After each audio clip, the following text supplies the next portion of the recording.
Hi, this is Greg Hawkes from the Cars, and you're listening to Night Thoughts, the longest running Cars podcast ever.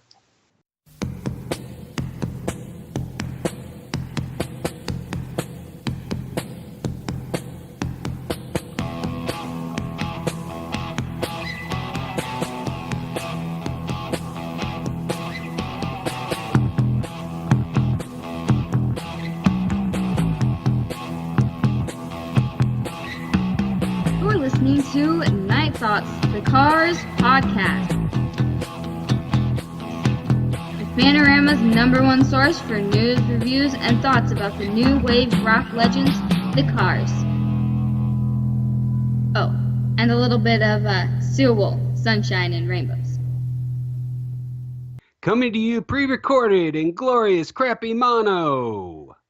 Shake It Up Soda and Dry Nights in White Satin present Night Thoughts, the Cars podcast, episode 33, anniversary special. Woo! I'm one of your hosts, Dave. I listen to the Cars while doing yard work. And joining me is Donna. She just runs. And runs far. Hi. Hey, everybody. Happy anniversary, Donna. Happy anniversary to you. Happy podiversary. Happy podiversary. I'm so hyper. Yeah, awesome. A year. I can't believe it. Like any man, I had no clue. I had no clue whatsoever. Donna says to me, a week ago or so? Yeah. Dave, our anniversary's coming up. What? What? Huh? When is that? Really? Do I have to get a present? What? Oh my gosh. Just like a man. Am I supposed to get you something? What? Yeah. Oh, I can't believe that we have had enough episodes to make it to a year. Remember when we first started talking about it, we were like, because I remember asking you, how long do you think this will, how long will it stick? And you're like, I don't know, dozen, maybe. We're in the 30s, and I still have 30 more episode ideas on my list. I figured we would last as long as I would not get lynched. That was my original prospect. So, close. Yeah. So, hey, I got a couple stories for you, Donna. Okay, I'm ready. Because we all know I got my stories. So, yesterday, I'm driving with my wife. Okay, and she's, after years of dating, I think we dated like 4 years, 10 years of marriage. She's very used to the Cars playing in my car, my music. Right? Okay. So this thought hits me, and I think to myself, how many songs does she really know just from sitting here, for 14 years? Okay. So I asked her to name any songs by the Cars off the top of her head. All right. Okay. So her first response was immediate. And I think it came because she says, "Oh, it's my party. You can come." Okay, that's don't tell me no, honey. Oh, but it's my party. Okay. So then she gets another one only because she saw me put Candy O in the CD player. Candy O. That's cheating. So she gets two. So we had gone to the mall and done other stuff and whatever. And it's like 2 hours later on the way home, just out of the blue, she says, "Good Times Roll. Isn't that the one with the rock and roll hair? Good Times Roll?" So she gets 3.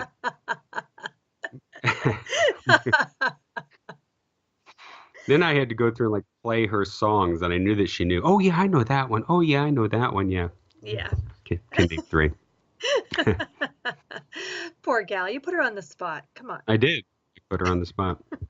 So the thing that was with my long day yesterday, I had dinner with friends, and I hadn't seen them in a while.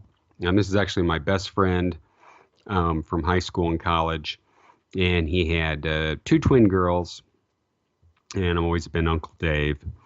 And so they had one of the twins had asked me to come to dinner with them last night. Okay. So I did, and I'm thinking, okay, what's up? What's going on? What's up? Well, she's engaged, which is Ah. awesome. And before we started eating, she handed me this laminated card, and basically, I won't bore everyone with the stuff that makes me cry at the Aw. beginning, but she's basically asking me to be in the wedding in a different kind of role. Actually, um, I had posted on Facebook before about being a flower girl.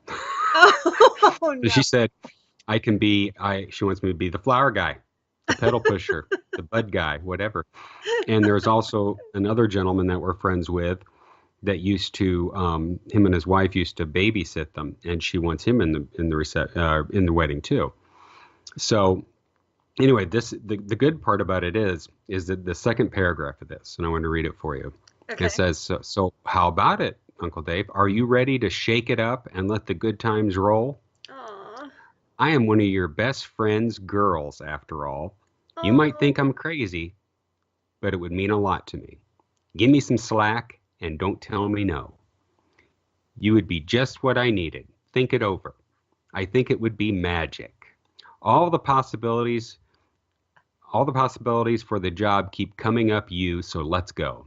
I'm hoping your decision-making process will not be touch and go, and if you say no, I will understand. But I hope you can explain why can't I have you? It's all I can do to wait for your answer.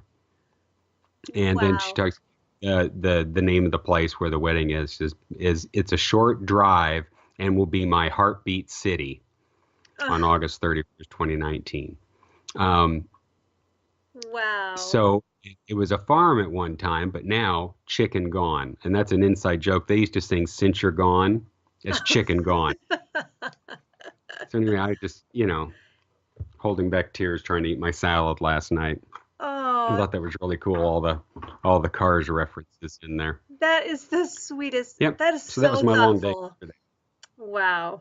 Yeah, That's very awesome. And great. then she included a bunch of pictures I totally had a couple of them I'd never seen before. Me holding them as babies, Aw. and it's very sweet. I'll send you a picture of it. Yeah, please do. That is the best. Yay. Yeah, Congratulations, bud yeah. guy. I'm Bud Guy. Nice. Bud Guy. So we have some business to take care of. Okay. Um, oh, before we do that, Yeah. tell everyone about the gift we sent. The gift we sent. Yeah, the gift we sent. We sent a gift. The gift we sent to Greg? Yeah. Oh, well, we sent Greg and Elaine a coffee cup, one of those, what do they call it, Dave? It's Travel like mug? travel mug. We sent them a travel mug with the NiGHT's 3D logo on it. And in the box, I put a whole bunch of Huckleberry Taffy and a thank you card from the both of us. Huckleberry Taffy. And he loved it. Well, they Greg both did. loves the Huckleberry Taffy. Apparently, yeah, it was really nice. I got a note back from Elaine, and she said, "Did you know that, Greg was crazy about saltwater taffy?" And I was, of course, I had no idea. Um, but yeah, he was digging it. So that was that was That's exciting. awesome. And you know what thrills me? It thrills me to know that there is a Night Thoughts travel mug that will be used by the Hawks family. And at some point, it's going to be left in the car on a hot summer day, maybe a couple weeks. They'll forget about it and it'll get smelly and moldy. And then they'll have to like bleach it to use it again. That's fandom. Ah, that is that That's is. fandom. And you know what? And she did say too that it was much needed. Like she was happy about that mug. So it's like, okay, good. I think they really will use it. Yeah. Yeah. Because people do that. Oh, People do I do that. it They, all the they time. they leave the coffee mugs in the car. And if Yes. you're if you drink it with cream, ooh, that's not good. Oh, the scummy mold layer that gets on the Yeah. top. Yeah. Yeah. Not So the, just think about that. Think about yeah, that aspect. the All Hawk's right. scummy mold layer. You Hmm. got it. All right. So to the business. Hey, you are either listening to us on iTunes, SoundCloud, or YouTube. Subscribe. Leave us a review.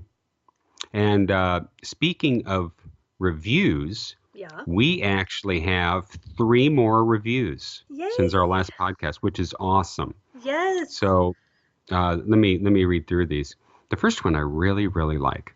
Okay. I'm not even going to try to read these usernames. Matsella, I guess is how it is, but it's titled Double Trouble. Ever noticed that the most formidable teams in entertainment were comprised of people with contrasting personalities who enjoyed entertaining each other as much as the audience? Crosby and Hope, Martin and Lewis, and now Dave and Donna. Sandwiched in between those two are episodes exploring everything that is the Cars, delivered with a heaping helping of discovery and a side order of snark.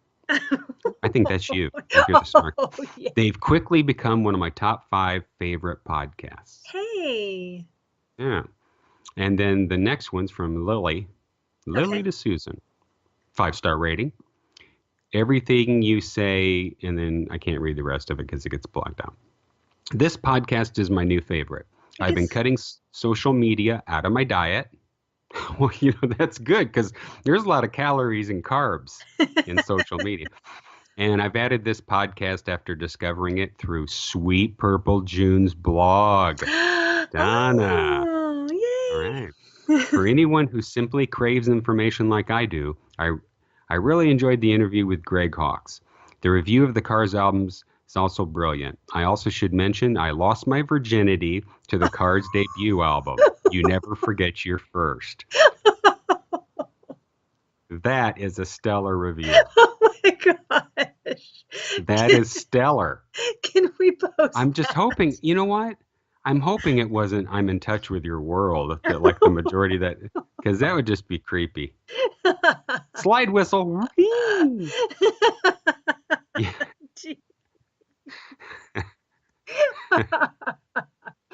Oh my Wow. goodness, that is awesome. Yay. Okay, well, I have one too that you sent me to read. It's from Fortman1, and it's called The Deeper the Better. Love the podcast. Oh, see it. There we go. It must be her man. I don't know. Okay. Love the podcast. I didn't think it could get better than the Greg Hawkes interview, but the dissection of the debut album was brilliant. I think most true Cars fans are like me. The deeper you go into the intricacies of the Cars music and personalities, the better. The dissection episode accomplished that and more. Bring on more discussions of bass lines, background vocals, Elliott solos, Rick's patented loops, drum beat changes, etc. Bravo, D&D. Dungeons and Dragons?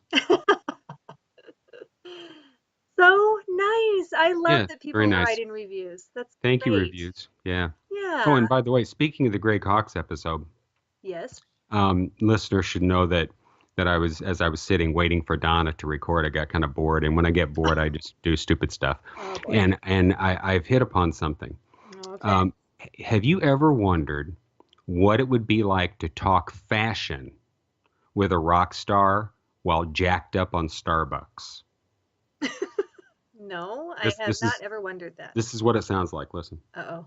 And I'm actually very curious about, Dave, this doesn't count as a real question. Greg, I want to know, I'm so fascinated with how much clothes coordination and sharing there seemed to be in the band. I'm particularly thinking about, because right now I'm wearing a black t-shirt, a white square with an arrow through it, geometric Okay. design that you wore like in 77, 78. You know what I'm talking about? Wow, yeah, I know. Okay, so you had the black one with the white, then you Yeah, had the yeah. white one with the black. Oh, that's right. Yeah, you guys do a lot of coordinating and stuff like that. And I love it. So what was There you go. Donna, lay off the caffeine. My Holy gosh. shit. I accept full responsibility for you coming up with the idea of doing that since I made you wait to record. Yeah. So I was just Never be listening to that late then. episode, and you hit the speed button. There you go. All right. So, folks, you can follow us on Facebook, bit.do/FB Night Thoughts. Follow us on Twitter @The Cars Podcast, and send us an email, damn it, nightthoughtspodcast@gmail.com. And we do have, I think, three emails for Yeah. our anniversary episode. So there we go. Yay. Let's get into it. Episode 33, the anniversary special. Okay. 1 year later. I've got some stats on our subscribers. You want to hear it? Yeah, I do. You know I love stats. I checked yesterday. Okay. As of yesterday, we have 103 YouTube subscribers, Okay. 10 SoundCloud subscribers, Nice. and 33 iTunes subscribers. Hey. Which, hey, we're small time. Well, I'm good with that. but we're growing all the time. Yeah. But the listens, so we got a lot of people who listen and just aren't subscribed. Okay. So those are the people who are going through links that we set up and they're just listening. They're never subscribing. Okay. So that's kind of cool. And for this episode, both Donna and I went back and listened to past episodes because we wanted to reminisce and so forth. And I can tell you, listening back to like those first few episodes, I now understand how Rick felt about Milkwood. Because I'm not digging the first few. You don't? Like about the time we got to talking about videos, it was like episode 3. I'll say like the first 2 episodes I wasn't big on. Okay. No. All right. Well. So like from 3 on, I'm okay with it. We kind of hit our stride and just took off after that, huh? Yeah. Well, yeah. And we've always had audio issues, so what the hell? Oh my gosh. That was one thing I noticed going back and listening is, wow, we really do have crappy audio. Yep. What can you say? Well, it is what it is. So, dear listeners, our anniversary special is going to consist of a few things. We've got clips from past episodes that Donna and I like to reminisce about. We've got questions to ask each other. We're going to kind of interview each other. And I've got a one-off news segment called YouTube Comments. It's really kind of YouTube TMI because there's just some stuff you're like, whoa. And those are comments made by people on Cars episodes. Oh, okay. Okay. I was wondering what that was on Yeah. the outline. Yeah. So that's what that's all about. And then, of course, we got the Midnight Scroll. Nice. So let's get into it, Donna. Let's talk about happy memories. Happy memories. Happy podcast memories. Oh my gosh. Okay, so I do want to just say this really quick too, because we've talked about it a little bit before. I hope I'm not a narcissist. I know it's possible, but Well, you are. I have always loved going back and listening to our episodes after we record them. Well, and partly I do because I try to write up show notes, but I just think they're so funny. And I don't know how many times that, like, I usually listen when I'm doing chores or cooking or whatever, and the kids will, I'll just like laugh out loud. And the kids are like, "You're listening to your own podcast, aren't you, Mom?" Yeah, yeah, I am. And we're so funny. I always say that. We are so funny. I just think we're so funny. I wish I had time to listen from beginning to end between the time we came up with this idea of doing this recording today and now. I didn't have time to listen to all of them, but I was like, okay, I'm going to totally put them in order on my MP3 player and just listen from beginning to end. Well, if you would have notified me about our anniversary about a month in advance instead of like 2 weeks, you would have had the time. I see. So once again, it's my fault. It's all on you, Donna. Okay, good to know. Yeah, but going back to why did we end up doing this podcast? I'm a big follower of podcasts. I listen to a lot of Star Wars podcasts, rock and roll podcasts, and I thought, I should do a podcast. And we've talked before about our the guy who started it all way back when, Eddie G. He did a couple of blog talk episodes, and I thought, we should be able to do this. And it was just kind of a progression of fandom. I've done the graphics, done pages. I did my Twitter at night spots was something I'd post something different every day. And, after a while you go, I just want to do something new. And, I said, hey, I'm going to do a podcast. And then I believe I just asked you, hey, you want to do a podcast? Yeah. And then, of course, we had to research for like a month. Yeah. to figure out how to do a crapping podcast. Well, it was funny. I think you mentioned it to me like in January or February of last year. And I was like, oh yeah, haha, that'd be great. And then we didn't ever really talk about it again. And then I think it was the beginning of the summer now you had free time and now you were like, hey, do you Yeah. want to do this? And I said, sure. And the next thing I know, you're sending me, here's the title. I've got a title idea. I've got the music. I've got you just took off with it. It was Yeah. great. It was great. And I think initially it was a way for me to vent about people that I was getting pissed off at in the Fanorama. Yeah, we had some of that. But it's evolved into something good. Mm-hmm. I think we've got some faithful followers, Mm-hmm. and it feels good to make something that people like to listen to and look forward to. And I know that feeling because of the podcasts that I listen to. I there's certain ones that come out on Monday and I'm ready for them, and or every day of the week actually. And they going back to the dynamic talked about in that iTunes review. I've thought about this probably about halfway through our time, so maybe like episode 20, episode 21, that us co-hosting this podcast, it's one of those situations where could either one of us do it on our own? I don't think so. No. Because I say stupid shit. I need someone to laugh at my stupid shit. And I don't have, and I mean, you're the brains. You're the brains of the outfit. You're the one who has all the information and this kind of stuff, Yeah. If I wasn't here and you were on your own, I mean, let's be honest, Donna, you would just sit and cry. What? You'd get all verklempt and talk, something about Benjamin or something, and it would be like an hour of crying. Nice. And then people would put it on half speed, so it's not even creepier. Oh my gosh. Well, I think if I wouldn't do it by myself. I mean, Yeah. the way that I express my fandom is writing. And that's, Yeah. so many times we do these episodes and I think, oh, I should write a whole article about what we just talked about. It's like, oh, well, we just talked about it. I guess I don't need to write it. So I would never have tried to do it on my own. But it's so great that we are. One of the things I think is so that just magnets me to it is that you love to talk about the cars just as much as I do. There Yeah. are not many people in my world that will even discuss the cars past, well, what's the name of the song? Just So I Knew Yeah. It. Okay. That's like Yeah. the end of the discussion. And remember, I've always said a good podcast is one that sounds just like a conversation. Yeah. And if you're listening to that podcast episode, if you feel like you want to jump in or wish that you were there so you could add something to that, Mm-hmm. that's, that makes a good podcast. Yes. There's not too many people who can pull off a solo podcast. And just off the top of my head, Dave Juskow. Yeah. And if you're not listening, The Night Fly, look him up.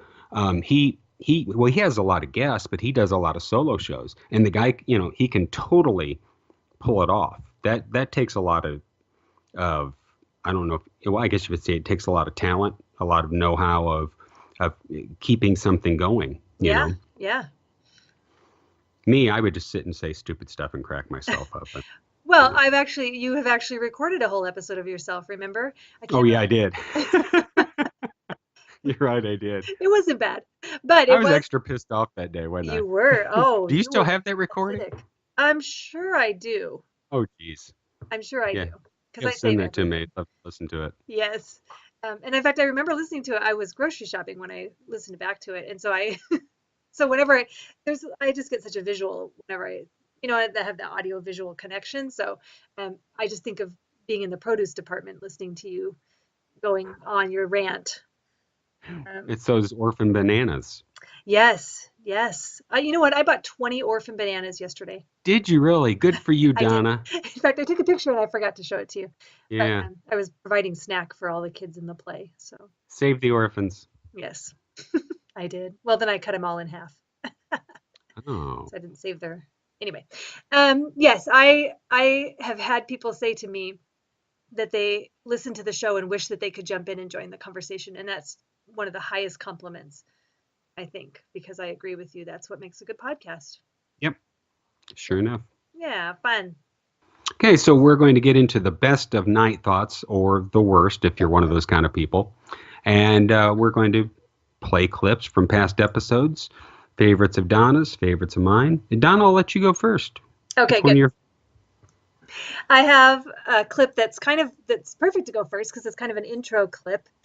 We were kind of joking about how we always have really crummy audio, and so this clip kind of goes with that. And also, I just thought it was a good, I just got a laugh over kind of the things I put up with Dave.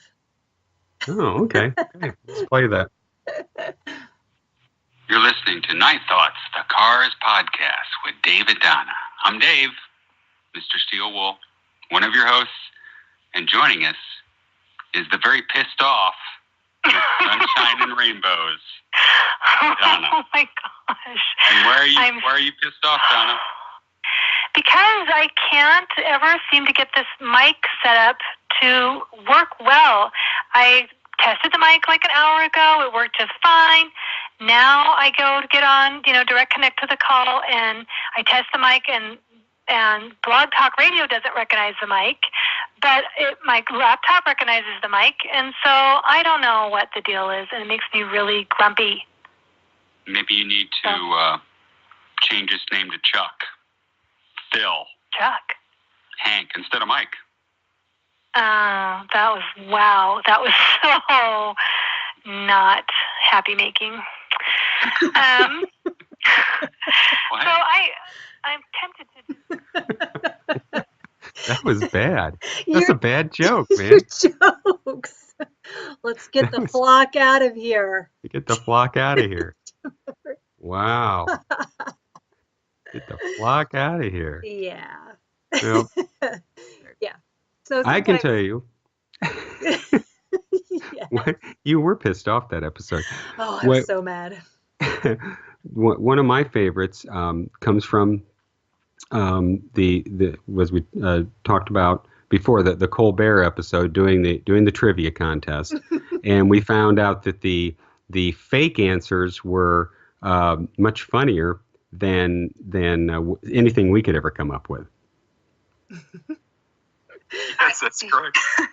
What is notable about Elliot Easton playing the guitar? He's left-handed. You are correct. Can I please read you the choices? Yes, please. Okay, the first choice is he's left-handed. Boots. It gets better than that. Listen to this. He has no music training. He's deaf.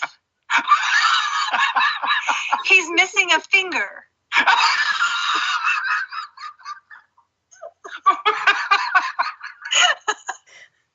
That is notable. He's missing a finger. He's deaf.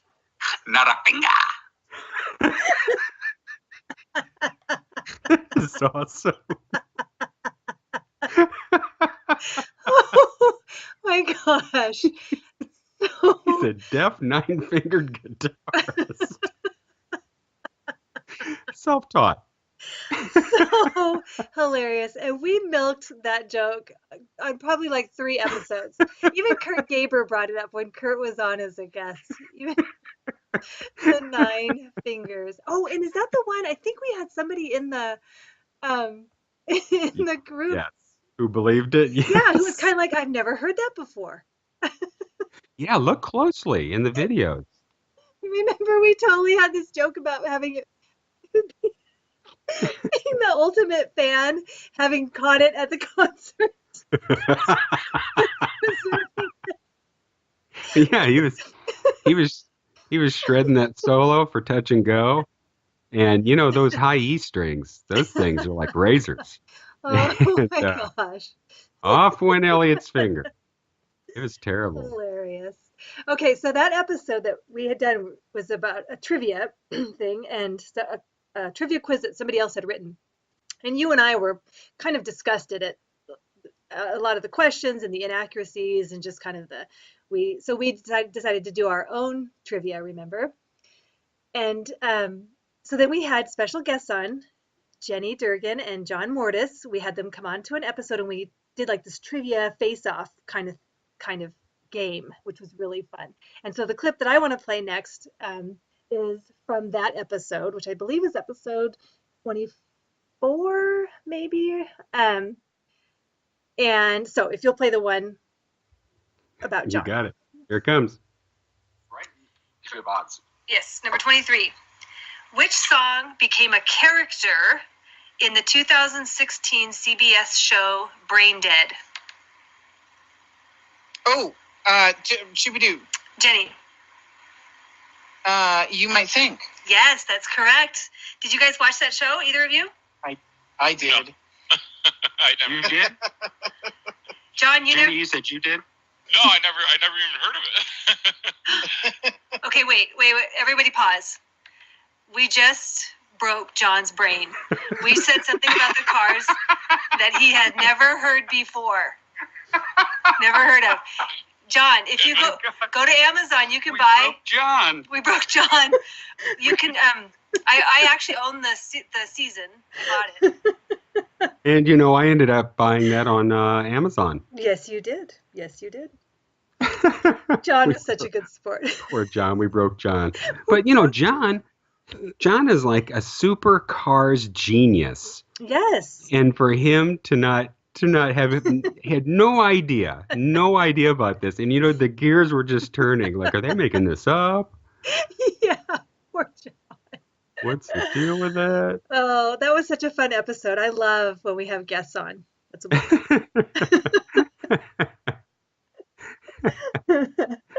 Okay, your turn. What do you got? All right.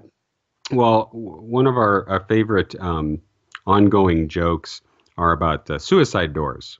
And I liked the clip where this first came up because I had no clue about it. And it just goes to show you how attentive Donna is when it comes to, music videos. Benjamin's Corvette in the video is kind of fun. And let's see what else. Oh, okay. Next time you watch it, I think my favorite part is when I think David and Greg get out of the helicopter and they go to get in that car and the doors open, the opposite way. And so Greg climbs in, but he climbs in kind of backwards and he has to turn himself around to get in the seat. No, I've never noticed that. If you haven't noticed it, you've got to watch that. That's my favorite. I love that. Yeah, I wish I knew the location. Of course, I always want the facts. And I think didn't we have a thing where we said it was like a practical joke from RTB? Yes, to do that? Oh yeah, that's another joke that we have just used so much. Yes, that RTB was conspiracy. It was part of his, yeah. Oh my gosh, so funny. Speaking of which, have you worked on your RTB voice? No, I haven't even watched that. I didn't even YouTube him yet. Sorry. You need to get on it. I think RTB listens. I'm sure he does. So he is waiting. Yes, well, it's on my list, RTB, I promise. Okay. So I actually have now both of my last two clips. I'm just like, oh, they both pertain to what we're talking about. But the one that goes with the suicide doors was just another example of how we continue that joke through the different episodes. So if you'll play that one. What's the title of it? It's about Benjamin. About Benjamin. It's called I think it's called, oh, your titles are different than my notes. It's called Walk on Water, maybe? Got it. Okay. All right. Walk on Water. Of all the studio-made videos, there was only one that featured Benjamin on vocals, even though Benjamin sang quite a few of the popular songs of the Cars. And so Rick's songs were the ones that were made into videos, and Rick was put in the front. And like we said, in Magic, yeah, he's walking on water. And where's everybody else? Here's 5 seconds of the rest of the band. Was David even in the video? I don't know. But they're relegated to the very end of the video. So you're saying you would wanted to have seen the rest of the band drown because they, in fact, cannot walk on water. I'm quite sure that Terrible. Benjamin can walk on water. I'm quite sure. I can't begin to list the miracles Greg in I'm a sure canoe. Benjamin could do. What? I'm just imagining Greg in a canoe. Paddling out to the center of the pool. He'd be hanging off the edge of David's canoe because he wouldn't be able to figure out how to get into it the right way. It would have suicide doors on it. Yeah. Well, anyway, there's not. Benjamin was a hell of a musician. Oh, you can turn it off right there. I don't Oh, know. that's how we ended it. Benjamin was a hell of a musician. That was Yeah. during. We talked about, though, that you can see Greg coming up to the crowd at the end of the magic video. Yes, He kind of leaves that stage area and he's like, hell, I'm getting in this video. And yeah, Ben goes over there too. Oh, is Ben go over there too? Yeah. Well, but so that was the Okasik and Orr episode where we were kind of doing the Team Rick, Team Ben thing. Yeah, that's I think that's one of our most viewed or listened to episodes. It's up to a lot. Yeah, almost 1,000. I was just gonna say, yeah, that is that's our number one listened to episode is Okasik and Orr. And so that clip was from there where I was obviously defending Benjamin. Defending Benjamin. Well, because you had just right before that, you were like, Rick, we really carried the band with his image and all this stuff, and I was just like, okay, see what you're saying, but yeah. Yeah, tense episode. It was so good, and we had a nice disclaimer at the beginning saying, no matter what we talk about here, you totally were like, Donna and I are good. We're good with each other. And I was like, yeah. And then I said, yeah, amends will be made. Yeah. Okay, And they have. All right, so my clip involves the first email that Rico sent to the pod, and I'm sure people listen to it. It's just the whole idea is just a favorite of mine. But the added bonus to it is that we had Jenny on that episode, yes. And so we had Jenny in with that too, and so we got Jenny's reaction to things. And at that time we didn't know Rico's last name was Kazakh. I didn't know Rico's last name was Kazakh at the time either. But so this is just a part of Rico's first email to the pod. I'm looking how this guy writes. I got to put a voice with this, Donna. So here I go. It may be the worst New York Staten Island accent ever, but okay, here we go. Here we go. Hang on, Jenny. Good evening. Good evening, my podcast friends. I'd like to take this opportunity to share with you my personal concert experience with the Cars. It was my first concert ever. August 24th, 1979, at the famous Woolman skating rink there in Central Park. I went with my buddy Vinny Delmacchio from around the way. Yeah, so we took the L and we schlepped it to this fucking ice rink. Dave. Fucking bums and muggers everywhere. Let me tell you, it was a concert this guy right here would never forget. Oh my first, I just gosh. thought, it's a fucking ice rink. They gotta put down some 3/4 plywood or something. Wrong. Fucking wrong. They just played on the fucking rink. It was like fucking ice capade. The Cars on ice. You know what I mean? The Cars on ice. Jeez Louise. So here's how the whole thing goes down. Imagine this, my friends. The lights are dim. Then you hear the fantastical drum beats of the beginning of You're All I've Got Tonight. Then bada boom, bada bing, Dave Robinson comes out with his fucking drum strapped to a Zamboni. I couldn't fucking believe it. Again, fucking smoke machine. It's like a 4-alarm fire. And the rest of the guys come out all sequined up and wearing the blades.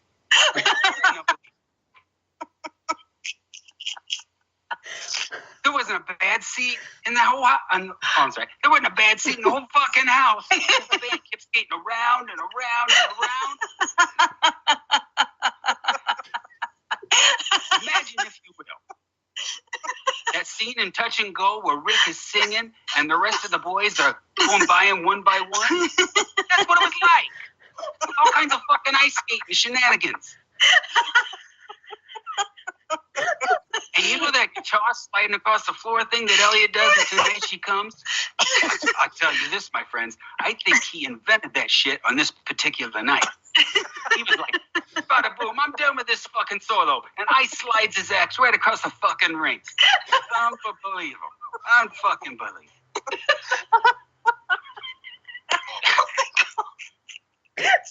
The best was Rick, though. Remember that short, sassy chick from the Olympics? Dorothy Hamill? Anyway, she had that Hamill Camel or whatever the fuck. That shit is nothing compared to the spastic Ocasek. Rick laid that move down that evening. Remember that dance he did for Shooby-Doo in the TV show Friday? Yeah, he fucking did that. On fucking blades. Forwards, backwards. And then like bada boom, triple fucking axle. I would love to see that show. I just wish there was some way that show could be done at this point. Let's get David Juskow on it. Yeah. Who has that ticket that inspired that Rico email? I do. You are the proud owner. It was an orphan banana of eBay. Oh my Nobody gosh. was going to buy that sucker, but by golly, it sits here at my podcast station now. Yes, and now it's part of Night Thoughts legend. Yes. Oh. Good old Rico. Oh And by the God. way, did you know Rico is a fake account? Fake. I can't believe they let these fake people in groups. Rico Kazik? Fake. Oh my gosh, so hilarious. You had really outdone yourself on that one, my friend. I'm telling you. Oh my gosh, that cracks me up. And that was that show we did. It was called, I think that was the episode called The Show About Nothing. Nothing. We had nothing. Yeah, because, yeah. Yeah. Okay, well, so your Rico voice, so my next clip is called Voices. Because Dave, that was one of the other things that I noticed throughout the episodes, what I listened to and what I remembered, is that you're always doing some kind of funny voice, some kind of weird voice. So I put together a little compilation of some of your voices from different episodes. And Wow. I know, I wish I could have got, because I know that there are other voices. I didn't do the one where you're always like, he's so insensitive. I didn't have a chance to do that one. So there's some other ones, but go ahead and listen to the few that I did cobble together. So this is the voices of Dave. Okay. Yes. This should be something. Should this be something I play at my funeral one day? Oh my gosh. Run it by Chris. Here we go. We can do like Romper Room right now. Listeners, do you want to hear the whole thing? Everybody knows. I see Billy wants to hear the whole thing. Mary, do you want to hear the whole thing? Okay. Yeah, we'll play those. Stephen Colbert. No, I don't hate Colbert, but I pity the fool. I'll destroy any man who tries to take what I got. There we go. I'm ready. Oh, there we go. All right. I draw you a sexy woman. Sexy woman for you. I paint the woman for you. I paint the woman for your Deb Robinson. These aren't spaceships. These are representations of a hoo-ha and a schwan. Oh my gosh. I forgot about Alberto Vargas and Freud. Aren't those the best? My God. And the worst part is I shape children's minds for a living. That's what's so bad. Oh my gosh. We now shall begin the school board meeting. First on the docket is the little matter of Mr. Curry with all these voices that you seem to do on public broadcast. We'd like to address each one individually, if we may. Oh my gosh. My answer, I did it for Donna. I did it for Donna. That's always your defense. Like with Yeah. the I did it for Justin- Donna. Justin What the Hayward. hell? What the hell? Oh my gosh. Well, see, and I love that we have little things like that. I'd totally forgotten about those. Oh my gosh. And I determined, because like I said, I want to listen to the episodes from beginning to end. And I think everyone I find, I'm going to stop, clip the voice you do, and just add it on to the end of that. Oh my gosh. Get voice acting work in And the the future. schwans. Yeah. Yeah, but I love our little quirky things like that. So do you want to go? I don't want to jump ahead of you. So why don't you go on to the next thing? But I have. The one that I have that I really liked when we talked about the "You Are the Girl" Yes, video, and I think that was like episode 5, maybe episode 6. episode Episode 5. 6. No, 5. 5 was the last of the videos, and then 6 was the unboxing. Gotcha. So it was episode 5, and we're just talking, about the different videos, and we got to "You Are the Girl," and you are not a fan of the "You Are the Girl" Oh, I video. hate that video. So I just, I like this one. Right. That's right. So, well, here's my thing about the "You Are the Girl." First of all, the colors and the set and all that kind of stuff. I think it's fantastic. To me, it says the Cars.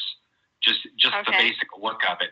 But the whole premise of the video, I swear to you, it is like an episode of Benny Hill. Okay, I don't know how many of you are familiar with Benny Hill, but it's like, oh, hey, it's Greg and he's turning up the heat. Oh my gosh, they're melting. It's all the stupid sexual humor. Yeah, and Rick with the Lame. sex bot thing, and he pops the top off, and Oh yeah, my it's gosh. like I'm sure whoever directed this video did an episode of Benny Hill, because that's just how it plays out. It's like it's one madcap adventure after another. Oh my gosh. So I remember that I put the actual Benny Hill music Mm-hmm. to that video and posted it. Yes, you did. I I forgot should about try that. and find it. That was kind of hilarious. Oh my gosh. I'm sure it's on our page somewhere. And that reminds me of, remember when you were, one of the early episodes when you said you discovered that the Mana music was for the panorama video. That's right. The whole thing on that. It does, yeah. You got them walking along there. Yeah, Yes, that's right. yes. Did I post that too? Did I do something for I can't that? remember. I can't remember if you actually, I think you did, but I can't remember for sure. I know we talked about it.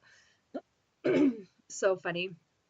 One of the other jokes I almost chose as a clip, with the Colbert thing, and we somehow, during that episode, you said that you got thumbed, maybe? Was that a right phrase? Yeah, I got it. Yeah, I got thumbed. By Colbert. And then I was like, what? What do you mean? And you were saying like the thumb of the boxing glove. And then I went off, I was like totally rabbit trail, like, you can't move that. It's like a flipper. And I was just like, Yeah. oh Man, my gosh.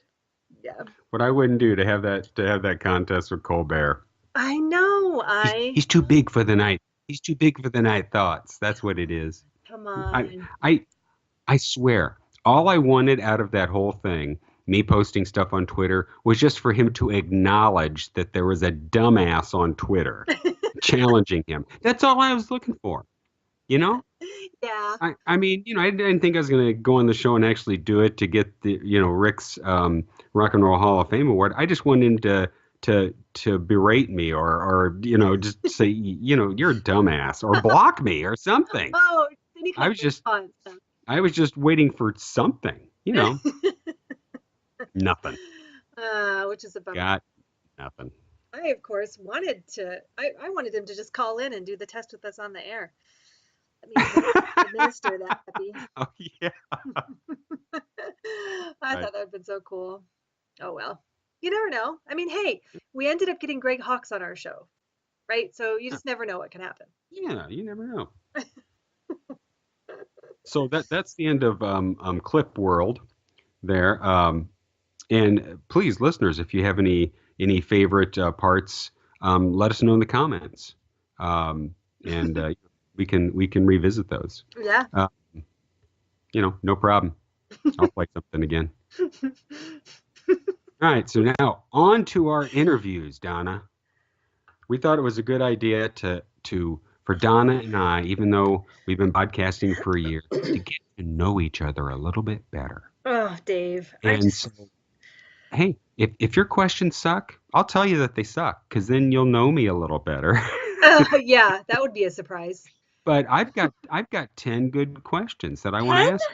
I want to know more about you. Yeah, I got 10 questions for you. 10? Okay, I thought you said Some of 5 them are each. short answers. Some of them you may have to reflect a little bit. So if you don't have any questions for me, that's fine. We'll just I call have this the 3. Donna interview. You have 3 questions? Well, because I thought we were supposed to do 5, and then I was like, okay, well, I could probably come up with at least 2 off the cuff based on the discussion. But now Well, hell, 10, I'm just going to do all 10, and then you can just do the 3 with me. How about that? and you can maybe some of these will be ones I want you to answer too. I can Oh, turn them around on you. doubt it. Oh no, that makes me so nervous. So here we go. Oh boy. All Night right. Thoughts, the Cars Podcast, proudly presents an interview with Donna, Sweet Purple June. Donna, Yes. Hello. question. How many times do you roll your eyes at me during the podcast? And please round it to the nearest 100. Oh my gosh.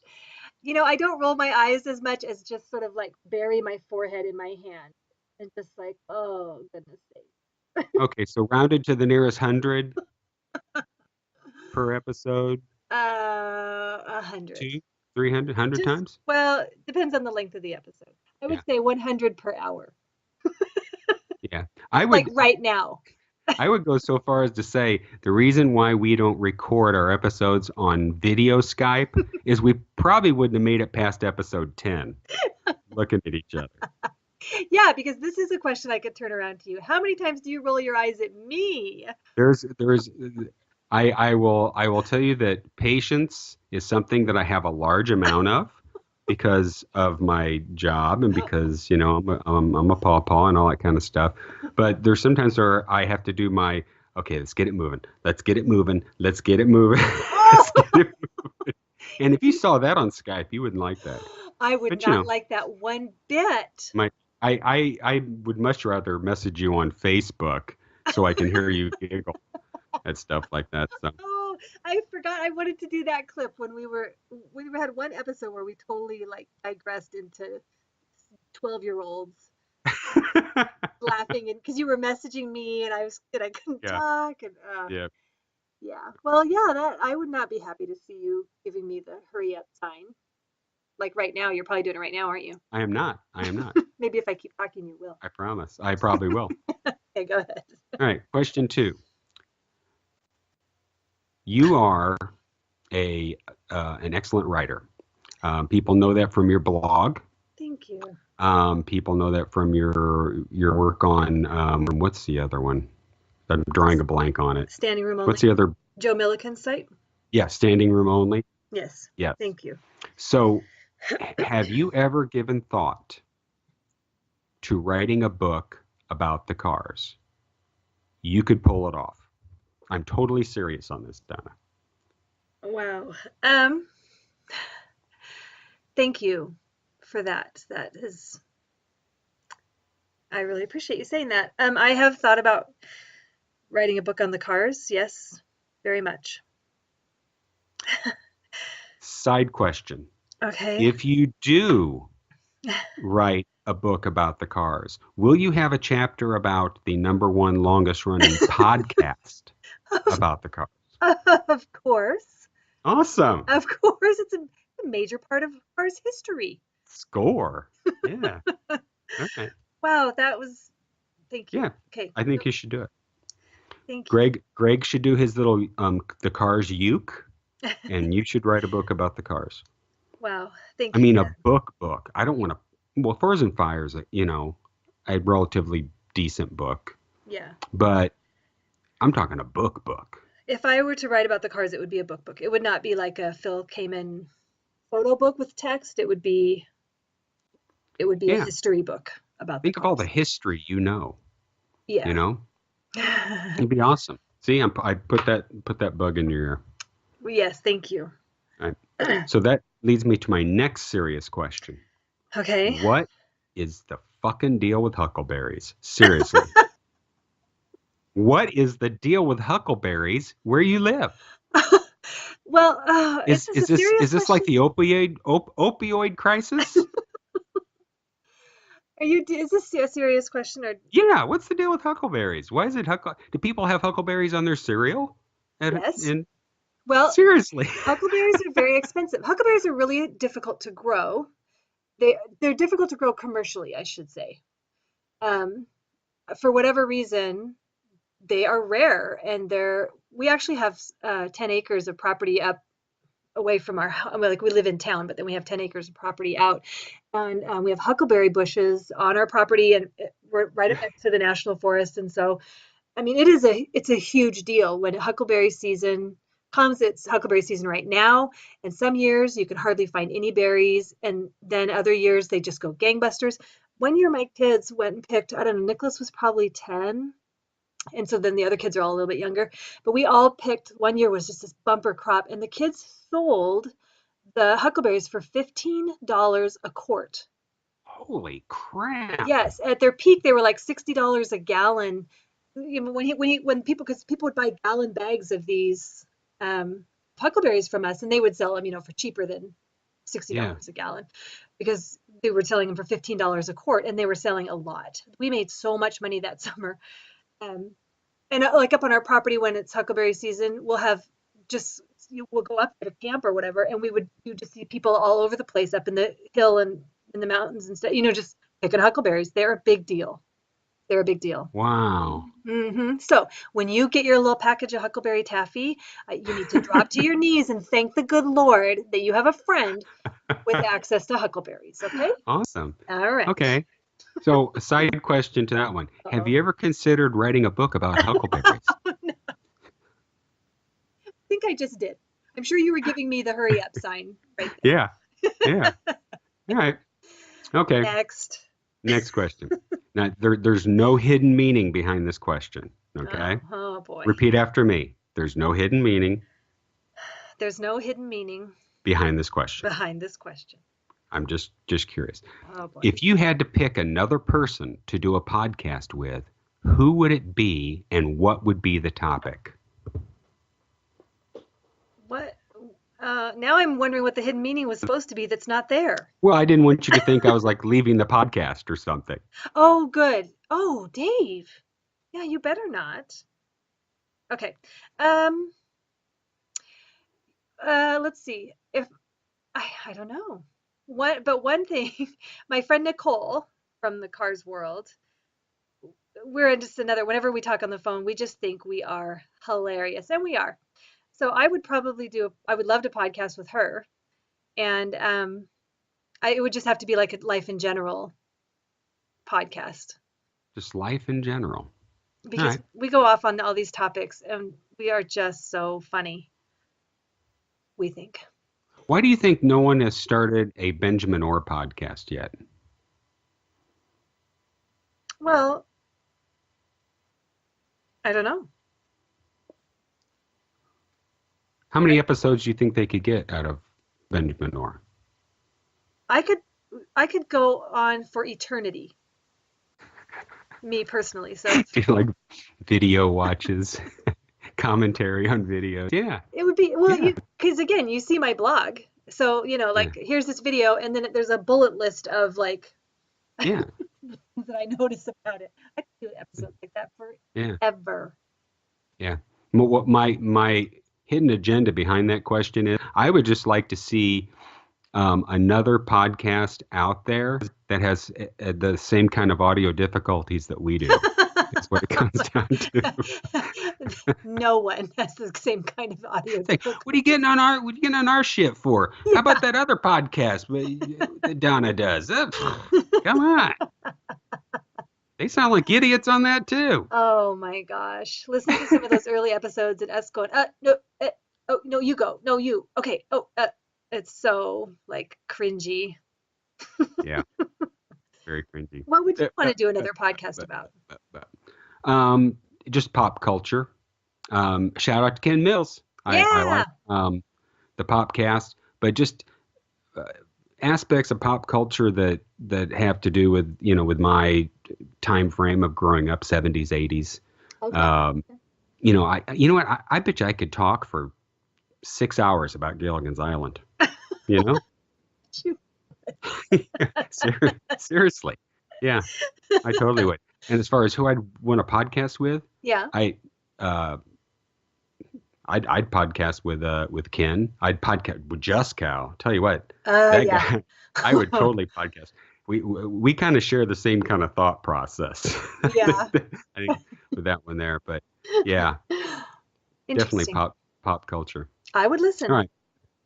So this next question has some background behind it with me. Okay. So here it is.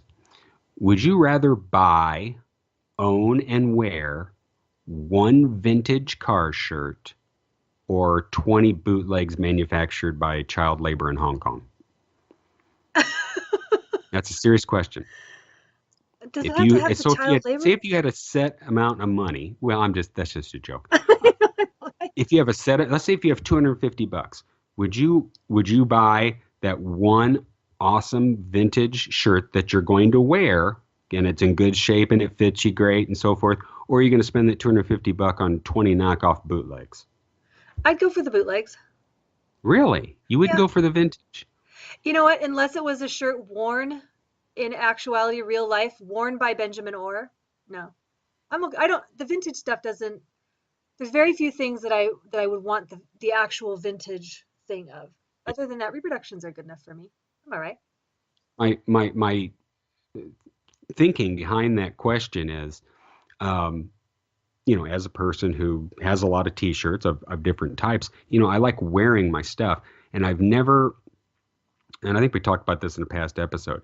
It bugs me that, if people are buying vintage shirts and displaying them like in a frame or whatever, cool. Yeah. But if they're just putting them in a closet and get them out to take a picture of them on their bed, well, that's not cool. Wear those shirts, man. Yeah. I mean, assuming that you can wear them, that they fit and so forth. Right. But some of those vintage shirts are just damn awesome.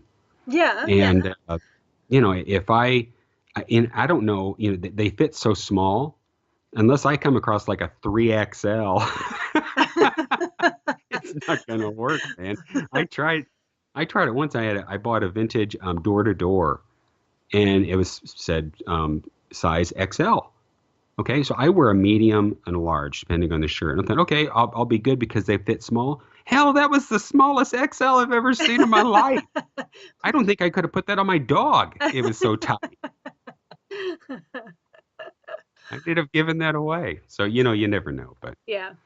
Because that's the thing. I do want to wear my stuff all the time.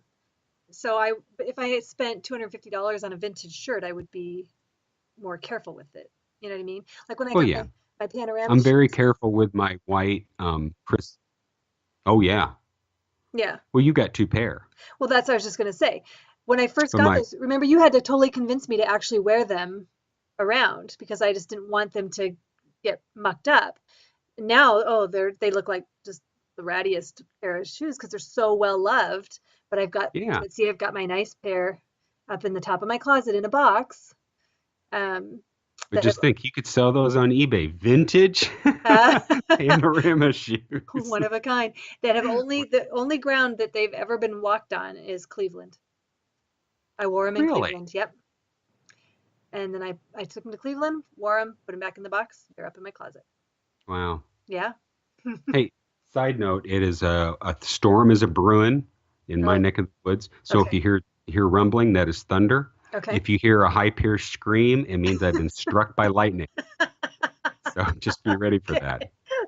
What would you like me to do if that happens, Dave? Keep recording? Should I finish out the episode? Keep recording, yeah. And see if I come to. Okay. I might come to with superpowers for all you know. Okay. Thank you for the warning.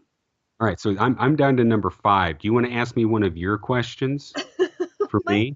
My questions are also lame after your great questions. Hit me. Well, I wanted to know what the silliest thing, because I don't think you really do anything outrageous. So what's the silliest thing that you've done as a fan of the cars? The silliest thing? Yeah, where actually, like the closest to BS crazy that you've ever gotten. I'll tell you. When I first got married, and this is the wife that I ended up divorcing because she's batshit crazy. I know batshit crazy, and and she was actually a Cars fan too. Okay. And I, had the address for Rick's lawyer, because of the books, the negative theater books Okay. that we had purchased around that time, and so I actually sent him a wedding invitation. You sent Rick Ocasek a wedding I invitation? sent Rick Ocasek a wedding invitation, like he'd ever come.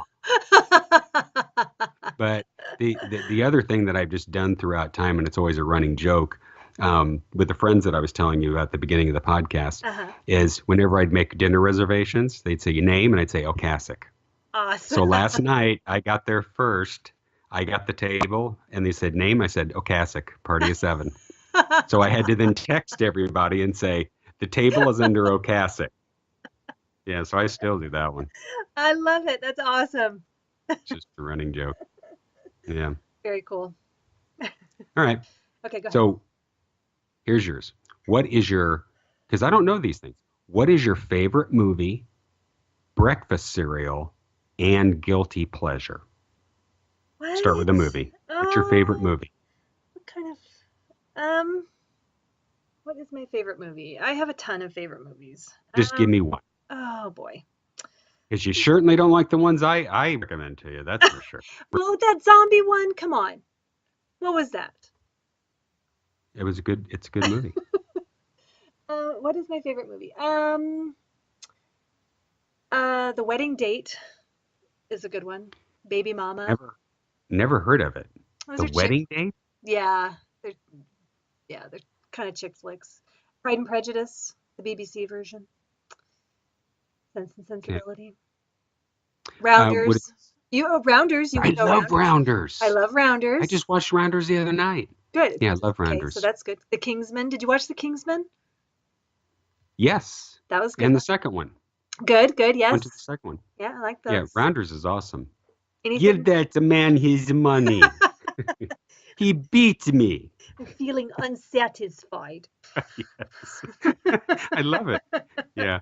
And you know what? I've watched that movie so many times, I still don't understand why he wins that hand in the end. I don't know poker good enough.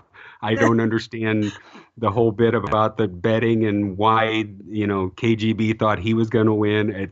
And I've looked it up on the internet. I still don't understand. I just go with, okay, I guess he played him. What the heck? Whatever. Okay. All right, breakfast cereal. I am a plain Cheerios person. Really? Yes. Sugar or not? Nope. When I say sugar. plain, I mean plain. Yeah. And see, as you get older, you gravitate to those cereals and you don't put sugar on. Like Raisin Bran, I don't put sugar on that. Yeah, I don't put sugar. I've never added sugar to my cereals. I just never have. Oh, we were big on that as kids, put on that. But I will admit that I am a cereal snacker.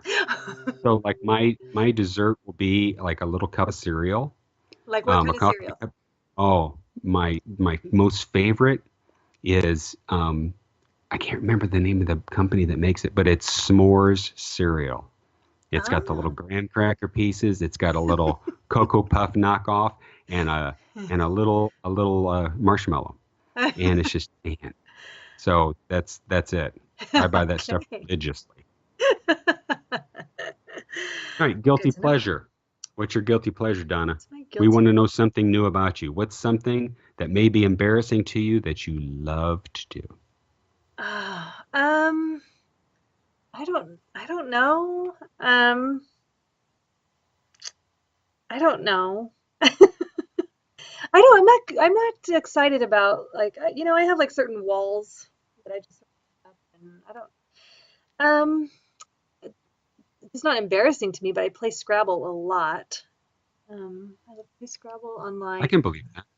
Yeah. I used to play Scrabble with my mom after my dad passed away. Yeah. And I'd go over like certain and she always wanted to play Scrabble, and I would let her win. Aw, you're such a nice boy. Because I would kick her ass every time. And that's no fun to get your ass kicked every time. So like I'd let her win. And she was so happy, Yeah. In my world, like in my outside of the Cars world, the Cars are my guilty pleasure. because like nobody in my sphere, I never talk about the podcast. I've never told anybody outside of my family that I podcast, that I have the blog, that I do any of that stuff. Like Yeah. nobody. I'm with you on that. This podcast is my guilty pleasure. Yeah. Would I want my family to listen to this podcast? Fuck no. No way. I agree. I agree. They wouldn't get it. They wouldn't think any part of it's funny. Right. And my mom would slap the shit out of me for my language. Your mouth, David. Yes, she would. You kiss your wife with that mouth? Did I ever tell you the time my mom slapped me? No. It's the only time my mom ever. I got spankings as a kid, but this was a slap. Recently? I said the word damn. This is when I was a teenager. Okay. I said the word damn in front of my mom. And my mom was like, David, your language, blah, blah, blah, blah. And like a dumbass, my reply to her was, geez, Mom, I don't cuss any more than the next fucking guy. Oh, my God. Okay, lesson learned, Mom. Yeah. Thanks. Gotcha. Oh, my goodness. That's funny. And you know what? She'll pretend she doesn't remember that now, you know? Of course. Hey, that's what we moms do. Hey, Mom, remember that time you slapped me across the face? No, I would never. The hell you didn't, lady. What'd you just say? Smack. Yeah. Talk to me like that, young man. Yeah. Oh, you getting your clever lying out again? Yeah. Take my mom on. Yeah, I don't tell. And I think about it all the time, of course, but I wouldn't want anybody in my other world to listen to this. I'm serious. They would have like an intervention. They would they would pray over me, and They're shaking. Yeah. Oh yeah, it would be bad. So, and I know Ken listened from the beginning, and I did once we got the YouTube channel up. I just sent him a link because I was sending him each episode, and I don't know if he still listens to it or not. He may have had his fill. I've never even offered it up to my wife because I know she just, Oh yeah. Well, he asked me. Yeah, and so I was like, okay, All right. Yeah, so. Okay, so give me lame question number 2, Donna. Well, again, I just didn't realize we could go like.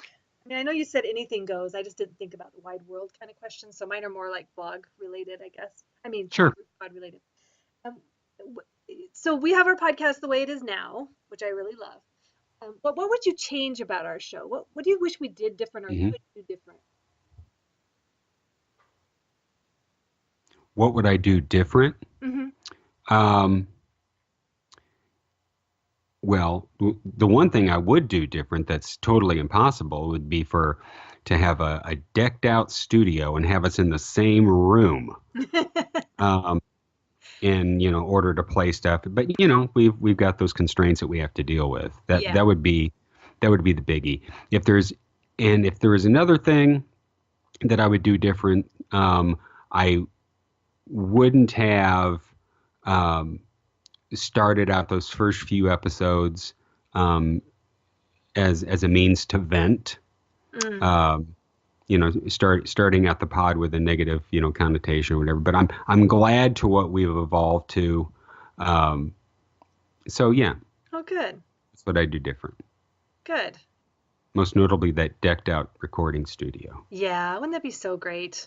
Yeah. You listen to these other podcasts and you're like, how do these guys, their sound quality is just awesome. I know. You know what? But these are the guys that have the big equipment and one, they're all in the same room usually. And if they're not, they've got a great internet connection. So, they don't have any lag and so forth. And, we're kind of on the Hillbilly Podcast Network. That's just how we roll, man. I know. What can we do?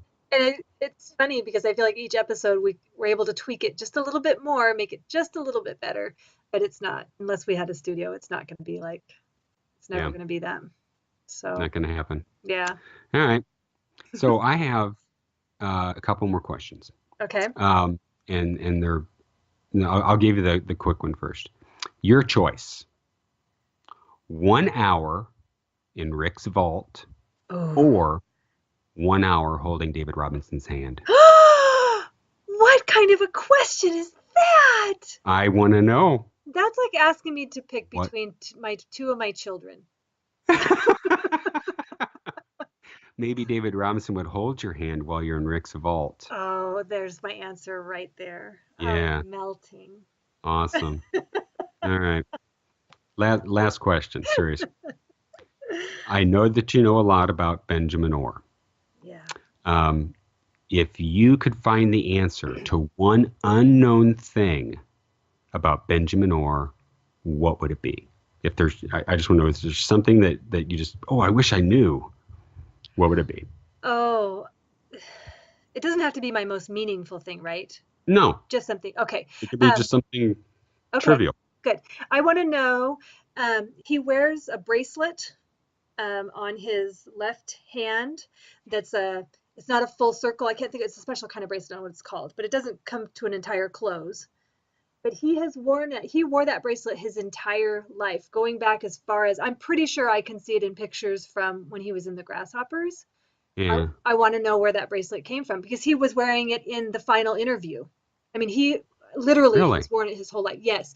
Panorama era days, the lace. I mean, like, go through your photos of him, because I'm sure you have a large cache like I do.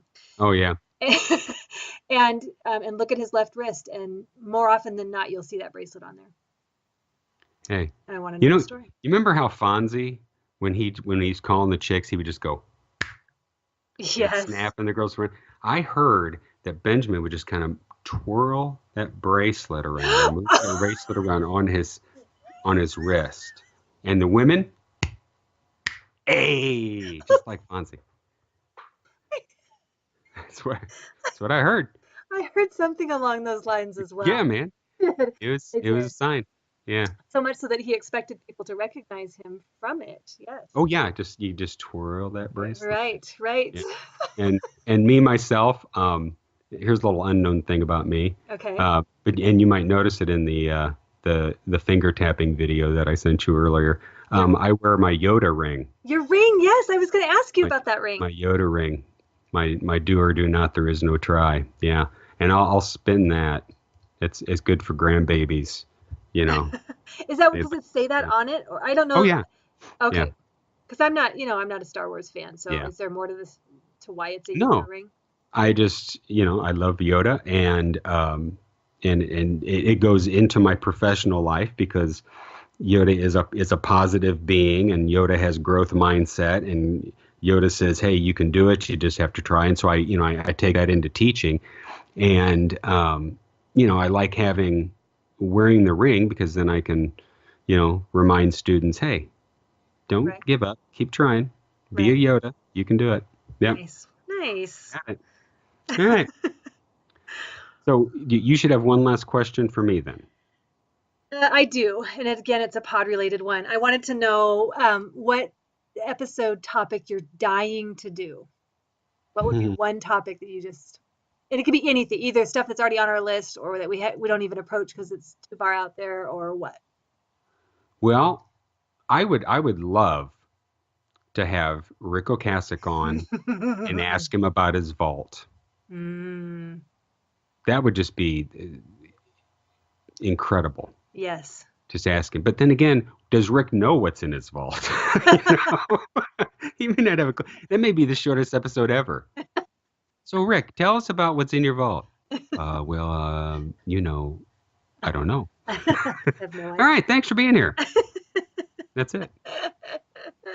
Yeah, that would be pretty cool to do an episode like that. Yeah, I would love to have Rick on the show. Wouldn't that be amazing? Yeah. Another one I would love to do, it's just so hard to pull off, is to do a commentary this is something you have to do through video, but do a running commentary on all the Cars videos. Yes. And just whatever pops out in your mind, kind of like Mystery Science Theater, Science Fiction Theater 2000 or whatever that show is. Oh my gosh. That'd be an awesome episode. The things that pop into my mind when I watch the Cars live, really not for everyone's ears. Yeah. So I understand. have to really curb myself. I understand. All right. Well, good segue into this talking about videos. I have the YouTube TMI, and this little thing came out of boredom one day. Okay. And I was just thinking, there's so many crazy comments and funny comments that are on YouTube videos. And, I'll go and watch a Cars video and I'll look at like the first 3 that you can see. But if you go down the rabbit hole and on some of these, there's a lot of, stuff in there.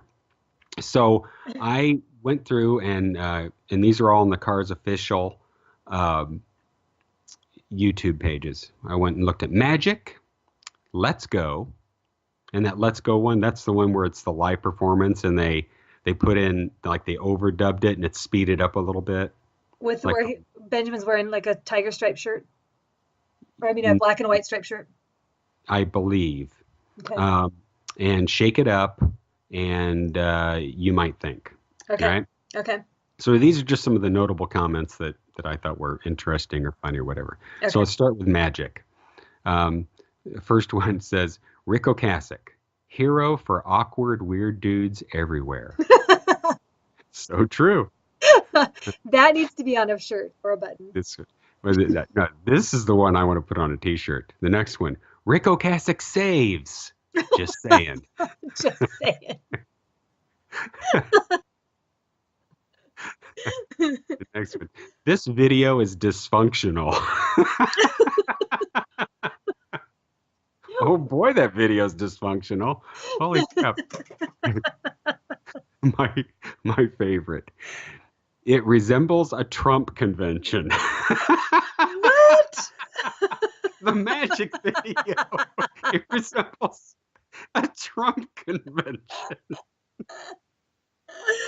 Hilarious. Willie Ames was there. That Willie Ames looking guy. That's right. That's right. Next one. Rick's skin sure needs some summer. I guess they think he's pale. I don't know. Just a little. And this one I've never thought of before. It says, buttholes are magic. Who knew? That's a misheard lyric. Buttholes are magic. They are. That could be like the theme song for, colonoscopies. Your colonoscopy PSA. Yeah. Okay, so on to Let's Go. Okay. And the first one. I didn't know Rutger Hauer could sing. I love it. Oh, and on that Let's Go one, I think it's Midnight Special is what it is. And you got the audience who's clapping and they start out clapping and then they're not even clapping in time. Yeah. So this one says, audience full of stoned white people who can't clap in time, otherwise tremendous. The next one, John Denver on keyboards. Oh.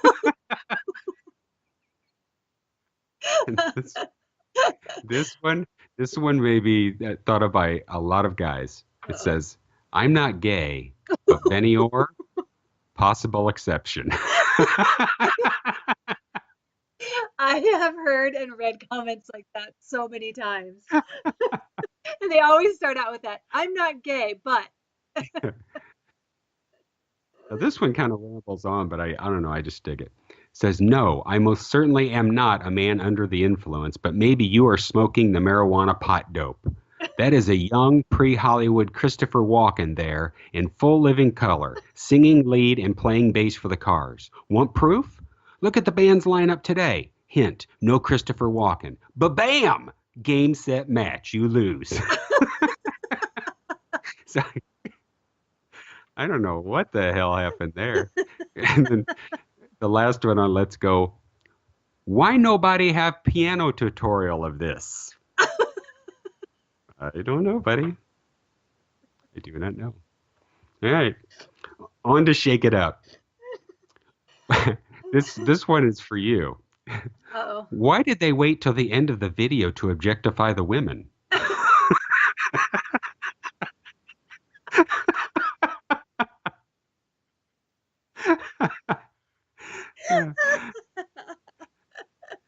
The next one. The first two albums were so original, and then they became an aerobics band. What the hell?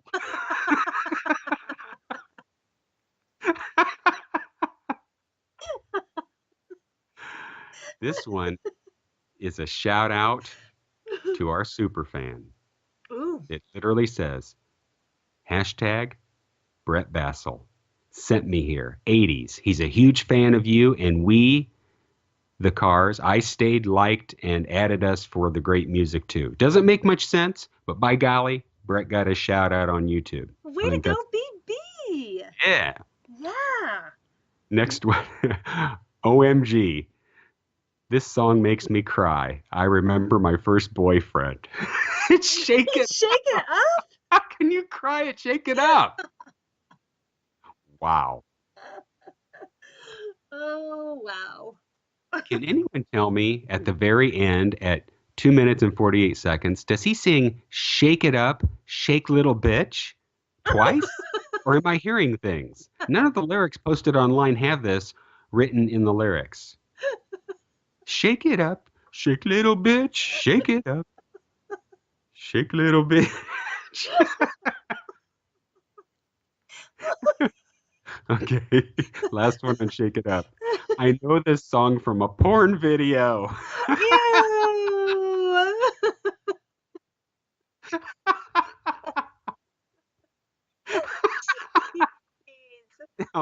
Now, I'm no legalistic guy, by any means. But if I was Rhino, I'd be checking out what porn video Yeah. used part of the Cars catalog. Talking about a Just copyright saying. infringement. Just saying. Okay. All right. Last one. You might think. I used to be scared to take a bath because I used to think that window would pop up.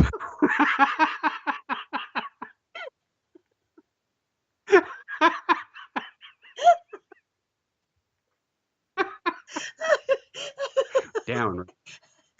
Down. Love it. The next one. The special effects were done entirely on a potato. No idea what that means. Everybody. Who the hell goes to see Robot Monster in the theater? Good point there. Is this what acid feels like? That's a bad trip. This is the most unusual example of stalking that I've ever witnessed. Thank you. Thank you very much. Okay. All right, we'll end with this one. This one's my favorite of all of them. Oh, okay. Commenting on You Might Think video. Still a better love story than Twilight.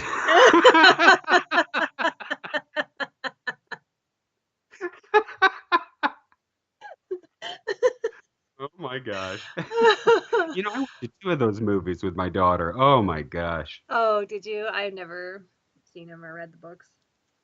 The only part I can remember, only because I liked it, was the big werewolf fight. I thought that was kind of cool, but other than that, Yeah, I'm not into that stuff.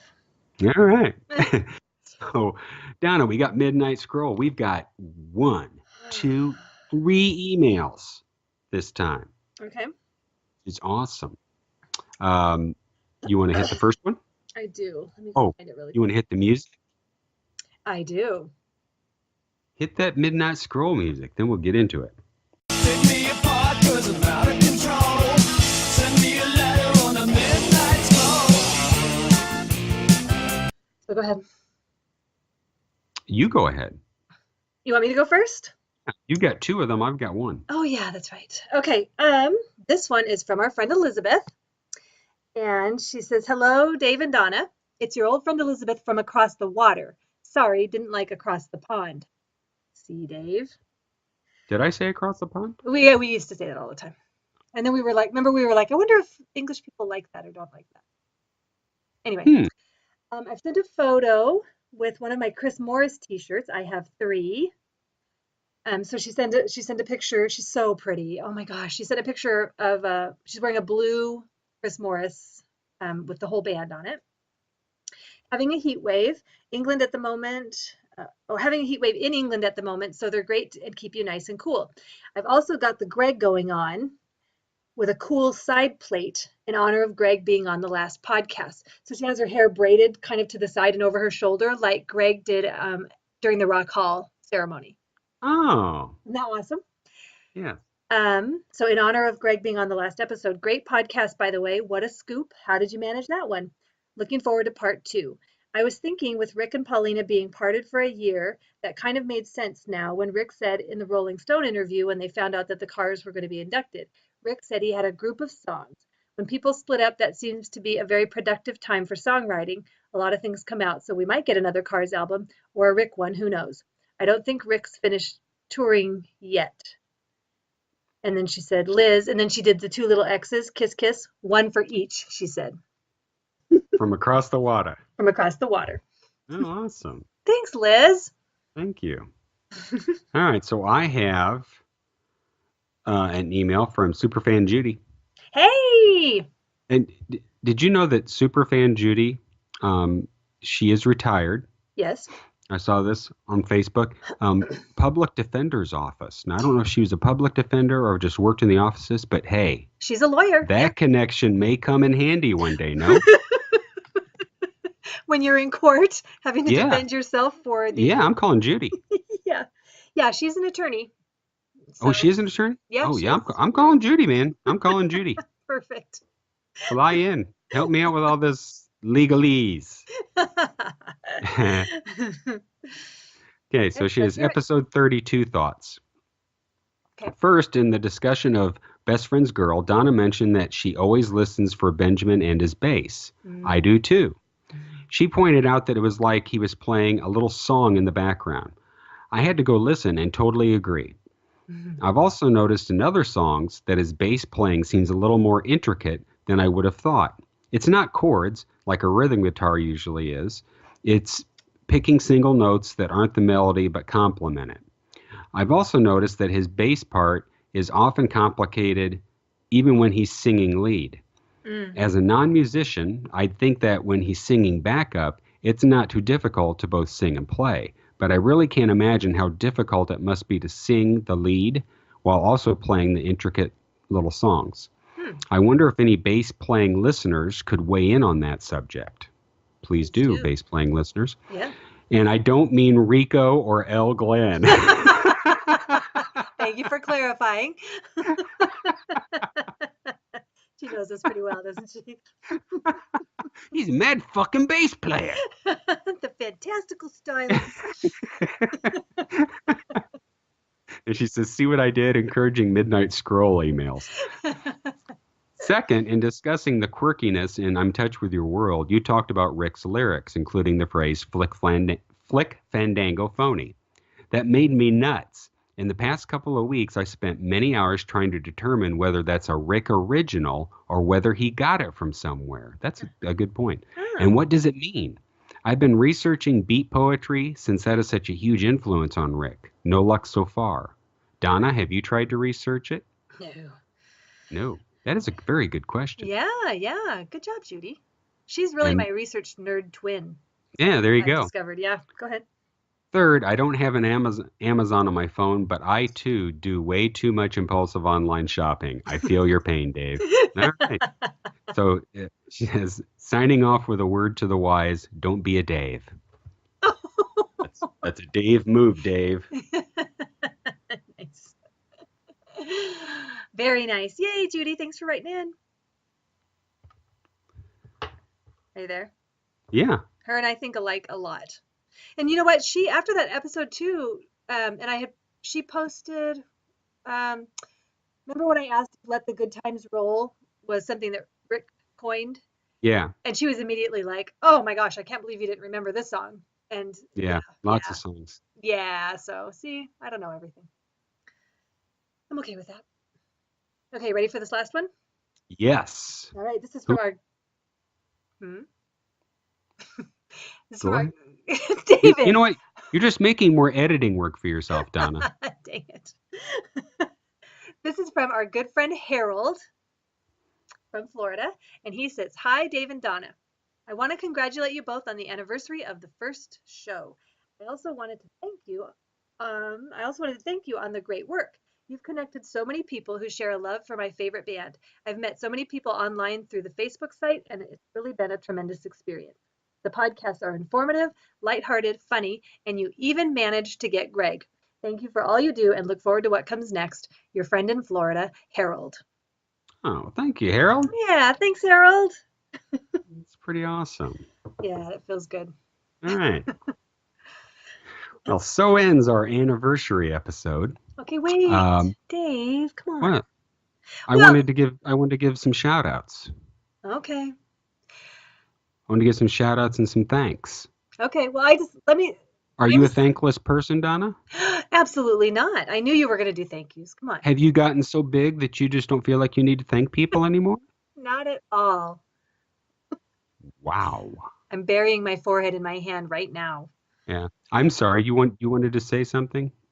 Well, I just was, as I was listening to episodes and thinking, there's so many things I forgot about. Like, I love how you always come up with little segments like this one, the YouTube comments. Remember when you used to do Flick Fandango Phony was a segment? Yeah. No, right? Or no, maybe was it called the Funk After? No, it was called Flick Fandango Phony. You're a Flick Fandango phony. That's Yeah. right. That's right. And then of course I loved when you do your commercials like the Orangey Sky soda and the Lust for Kicks cereal and stuff like that. It's always so funny. And what else? Remember when we did that series of episodes where we were trying to bribe Dante Tomaselli to make a video for us? It didn't work. Well, no, it didn't work. But it's so funny because in the first episode you had like a little bit for a bribe, and then the next episode you had a little bit more, and then one of the episodes you had like, oh my gosh, we just had like this pile of stuff that you were offering to Dante. He got some major swag, that guy. And you totally called it. You were like, it's like on The Price is Right. It's like the showcase showdown of bribes. And oh my gosh, it was He had a so funny. shirt, and I remember I Cassette. had a copy of There's No Ersatz on cassette, and buttons, and bumper stickers. Yeah.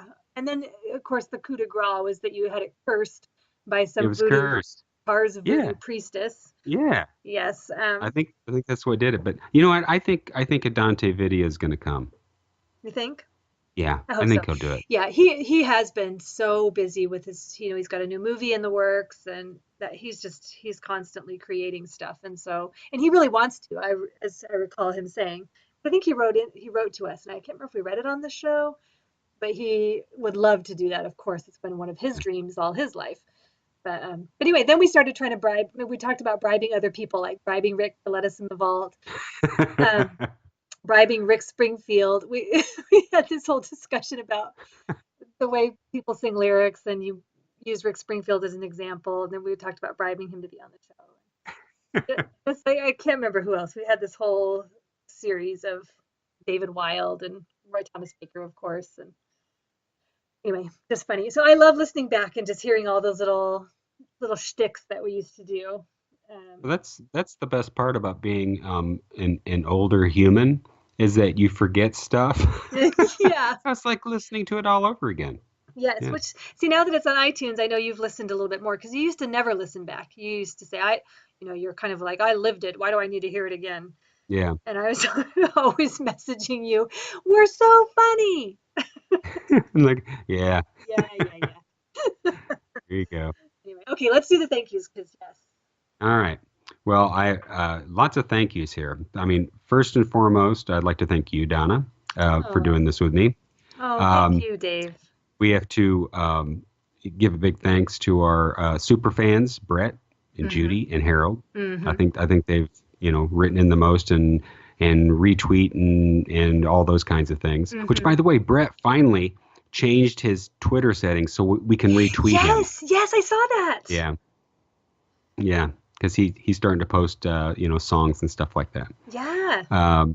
Big shout out to RTB. Yeah, come on, be on our show. RTB, I'll tell you, man, he's a retweeter. Love it. I mean, that's pretty awesome. We have his support. Like to thank Ken Mills. He's given us a lot of support. Dante, of course. Yes. We cannot forget our guests that we've had. Of course, Greg Hawkes, Kurt, our buddy Kurt. Yes, Kurt. Jenny and John, even though we broke him. we appreciate you coming on. Yeah. And wait. I have to give an extra thank you there because it's so fun to podcast with people. I love it. And Jenny was on 3 times, right? Sirius XM, Show About Nothing, and the trivia one. Kurt was on 2 episodes, and then Jenny was on 4 because she did the Rock Hall. Yes. And Kurt was on the Rock Hall, and then he has called in. Remember we used to take phone calls, be able to do that, and he had called in, and So I love it. Thank you guys so much. Yep. And of course, your children. Would you like to give a shout out to them? I would. I am so grateful that's Lizzie's voice, my daughter Lizzie, that you hear at the beginning of the podcast. I'm introducing the show. And then, of course, my son Nicholas, who is just a technical wizard he designed our YouTube channel. He processes our audio and does all sorts of whatever clicks to it to make it not quite as crappy as it actually is. He's a hacker. Oh, he is a hacker. He finds us all sorts of cool stuff, and I'm glad he's not an evil genius. He's just a genius. He was close there for a while, but he chose the right road, so that's took the right path. Yeah. Nick is the man. He is. So a big shout out, thank you to him too. Yep. And of course, my other kids too, for just being so patient. For when I say, okay, I'm going to go podcast, and they go find their things to do and try really hard not to interrupt me, even though they do come and try to ask me questions when we're recording sometimes. Hey, hilarity ensues when it happens. Mom, can I have a snack? Mom, when are you gonna be done? Can I watch Dick Van Dyke? You're gonna be done. Yep. And a big shout out to our buddy Lumberjack Nick, who redesigned our podcast logo. Yes. And I just think it's phenomenal. It kind of makes you wonder how Greg feels about the podcast logo. I mean, he's seen it now. Oh, yeah. On the cup. Does he think it looks like him? He's front and center. Yes, he is. Probably not. Probably not. He probably didn't recognize. And finally, I'd like to thank Rhino for not shutting us down. So far, so good. Yeah. So far, knock on wood. Hey, man, I got Rhino following me now, so that's cool. Yeah. Yeah. It's good. But it's just some intern named Johnny who's doing the Rhino. Who knows? Who knows? Yeah. All right. So Donna, where can people find us? Where can they find you? Where can they find me? You can find me on Twitter at Sweet Purple June. I also write a blog about Benjamin Orr and the cars called www.sweetpurplegune.wordpress.com. And did you notice, Dave, that I started a new blog? Yes, I saw that. Yeah, it's not cars specific, but it's just a blog for where I can write reviews about other stuff besides the cars. I actually do listen to other music and read other books. So that's called readrockreview.wordpress.com. And I have a Facebook page called Benjamin Orr, Sweet Purple June. Come find me. You are like the Nicolas Cage of social media. What does that mean? It means you've got all these things. Nick Cage does like 50 movies a year. Okay, well, I hope it's a good thing. I mean, I just need to get my stuff out of my brain sometimes. Yep, there you go.